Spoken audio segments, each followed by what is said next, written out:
XMeye DVR reset without password. If your XMeye DVR has a physical reset button, this is the easiest way to restore factory settings without any password or software. First of all, make sure your DVR is completely powered off. Disconnect the power cable safely to avoid any damage. Now, carefully open the DVR cover and look for a small button labeled Reset or a tiny pinhole switch on the motherboard. Once you locate it, press and hold the reset button using a pin or small screwdriver. Keep holding it for around 10 to 20 seconds because the DVR needs time to trigger the factory reset process. While still holding the button, plug the power cable back in and turn the DVR on.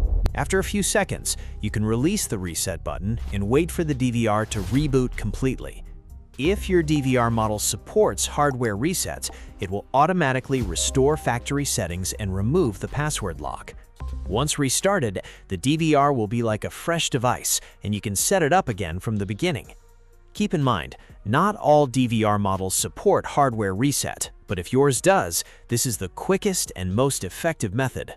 If this video helped you reset your XMeye DVR, make sure to like, subscribe, and turn on the bell icon for more real CCTV fixes and password reset tutorials.